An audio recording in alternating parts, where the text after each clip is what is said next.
नेपाल की हिमालय घाटियों में एक स्थान है गुप्तेश्वर वन, जहां आज भी साधु बिना नाम के रहते हैं। कहा जाता है कि यही महाभारत काल के बाद एक ऐसी घटना घटी जिसका उल्लेख पुराणों में संकेत रूप में मिलता है, पर पूरी कथा लोक परंपरा में जीवित है। एक समय की बात है, नेपाल के इस वन में एक युवा तपस्वी रहता था। नाम था सोमदेव। वह वेद, उपनिषद और विष्णु पुराण का ज्ञाता था, पर उसके मन में एक प्रश्न जलता रहता था। क्या भगवान आज भी साक्षात प्रकट होते हैं या यह सब केवल ग्रंथों की बात है? एक रात्रि जब पूर्णिमा का चंद्रमा हिमालय के शिखरों पर उतर आया, सोमदेव ध्यान में बैठा। तभी धरती में कंपन हुआ। वन के बीच स्थित एक प्राचीन शिला से अद्भुत प्रकाश फूट पड़ा। उस प्रकाश से एक नाग आकृति प्रकट हुई, वही नाग जिन्हें पुराणों में पाताल लोक के द्वारपाल कहा गया है। नाग ने कहा, हे सोमदेव, जो प्रश्न तेरे मन में है उसका उत्तर नेपाल की इस भूमि में छिपा है, पर सत्य वही जान पाएगा जो भय त्याग दे। नाग शिला में समा गया।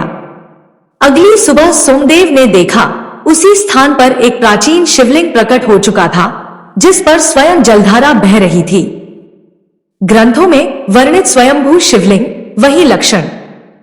सोमदेव को स्मरण आया। स्कंद पुराण में उल्लेख है कि हिमालय क्षेत्र में शिव स्वयं प्रकट होते हैं जब धर्म डगमगाने लगता है। 3 दिन तक सोमदेव ने निर्जल तप किया। चौथे दिन आकाश से वज्र समान गर्जना हुई। समय जैसे थम गया। एक वृद्ध साधु प्रकट हुआ, आंखें अग्नि जैसी, शरीर तेजस्वी। उन्होंने कहा, मैं कोई और नहीं, वही हूं जिसे तुम ढूंढ रहे हो। सोमदेव ने दंडवत किया, पर तभी साधु का रूप बदलने लगा। कभी शिव, कभी विष्णु, कभी नारायण। तभी वाणी गूंजी, नेपाल की भूमि केवल राज्य नहीं, देव भूमि का द्वार है। यहां जो श्रद्धा से पूछता है उसे उत्तर मिलता है, जो अहंकार से खोजता है वह भटक जाता है। अगले ही क्षण सब लुप्त। आज भी कहा जाता है, जो उस वन में पूर्णिमा की रात्रि मौन होकर बैठता है, उसे शिला से आती श्वास की ध्वनि सुनाई देती है, और जो सुन ले उसका जीवन फिर कभी पहले जैसा नहीं रहता। धर्म ग्रंथों से जुड़ी कहानियां सुनने के लिए चैनल को लाइक सब्सक्राइब जरूर करें।